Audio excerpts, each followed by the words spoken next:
न्याय के साथ विकास तभी हो पाएगा जब जनता का इसका सीधा लाभ मिल पाए, जब उनको जो सुविधा देनी है उसमें कोई भी गड़बड़ी नहीं हो, इसकी कल्पना हमको करनी पड़ेगी। सरकार में रहकर चाहे वो मंत्री हो, विधायक हो या जनप्रतिनिधि हो या हमारे कोई भी ऑफिसर हो, टॉप से लेकर बॉटम तक यदि आर्थिक अपराध में संलिप्त है तो हर हालत में हमारी सरकार उसके खिलाफ कार्रवाई करेगी, उसको छोड़ा नहीं जा सकता। आपने पहले 10 दिन में नहीं किया तो उसका एक मैकेनिज्म है कि 11वें दिन आपको नोटिस प्राप्त हो जाएगा।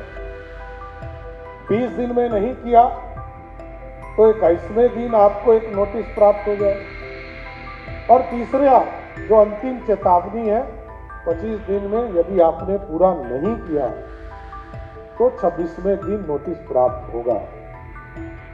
हम बिहार के लोगों को न्याय दे पाएंगे, बिहार का जो समृद्धि का रास्ता है उसको खोल पाएंगे। और ठीक ही कहा विजय चौधरी जी ने कि इस बिहार में जब एनडीए की सरकार 2005 में बनी थी तो उसका मूल केंद्र था भ्रष्टाचार के खिलाफ अभियान चलाकर नई सरकार का स्थापना की। न्याय के साथ विकास, न्याय के साथ विकास तभी हो पाएगा जब जनता का इसका सीधा लाभ मिल पाएगा, और सीधा लाभ तभी मिल पाएगा जब उनको जो सुविधा देनी है उसमें कोई भी गड़बड़ी नहीं हो, इसकी कल्पना हमको करनी पड़ेगी। और यह तभी संभव है जब हम पूरी टीम मिलकर इस काम की व्यवस्था को आगे बढ़ाएं। और बिहार में कई तरह के सेक्टर हमारे खड़े हैं। मेरा विशेष तौर पर आग्रह रहता है पुलिस डिपार्टमेंट से कि आपके पास विजिलेंस यूनिट है, आपके पास स्पेशल विजिलेंस यूनिट है, आपके पास आर्थिक अपराध है, तब बाहर से एजेंसी कैसे हस्तक्षेप आपके यहां करता है? इसका मतलब हम काम नहीं कर रहे। मैं विजिलेंस यूनिट को विशेष बधाई भी देता हूं कि पिछले कुछ वर्षों में आपने बहुत अच्छा काम किया। स्पेशल विजिलेंस यूनिट को भी और तेज गति से काम करना चाहिए। अभी सुधांशु जी आए, मैं इनसे आग्रह करूंगा इसको तेज गति से और आगे बढ़ाइए। और इसके साथ साथ आर्थिक अपराध, बिहार में अचानक कोई अमीर नहीं हो सकता है, यहां कोई शॉर्टकट रास्ता नहीं है। जो हमारी व्यवस्था है इस देश में, उस व्यवस्था में कोई भी व्यक्ति अचानक अमीर नहीं हो सकता है। शॉर्टकट वाले के लिए बेऊर ही फिक्स है, दूसरा कोई रास्ता नहीं है। कोई यदि उद्योग करता हो, धंधा करता हो, ये पूरी तरह डिजिटल है, पूरी व्यवस्था खड़ा है।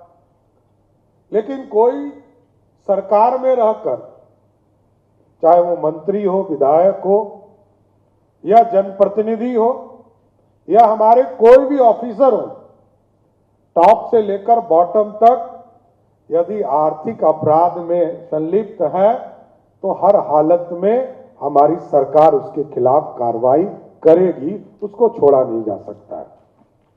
और इसी के लिए कई केंद्र बने हैं। आपने देखा सहयोग पोर्टल, ठीक कहा गंगवार साहब ने, ठीक कहा कि सहयोग से पूरी रास्ता हम लोग खोल रहे हैं। नीचे जनता से सीधा संवाद हो रहा, जनता की समस्या को हम लेते हैं और जनता को क्या कष्ट हो रहा है इसको भी जानने का एक पल्स हम लोगों ने तय किया है। लगभग 4 लाख लोगों के आवेदन प्राप्त हुए और उसमें से यदि 3.5 लाख लोगों के आवेदन को हम डिस्पोज कर चुके हैं, इसका मतलब हम काम करते हैं, लेकिन समय सीमा में नहीं करते थे, इसलिए लोग हम पे आरोप लगाते रहे। अब हम लोगों ने समय सीमा तय कर दिया और अब पूरी व्यवस्था ऑटोमेटिक हो गया। यदि आपने पहले 10 दिन में नहीं किया तो उसका एक मैकेनिज्म है कि 11वें दिन आपको नोटिस प्राप्त हो जाएगा। 20 दिन में नहीं किया तो 21वें दिन आपको एक नोटिस प्राप्त हो जाएगा। और तीसरा जो अंतिम चेतावनी है, 25 दिन में यदि आपने पूरा नहीं किया तो 26वें दिन नोटिस प्राप्त होगा।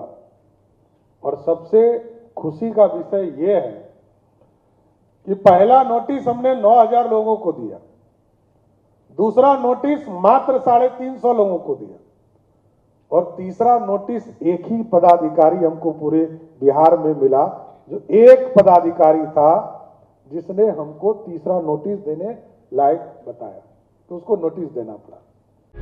प्रभातखबर.com, विश्वास वही, रफ्तार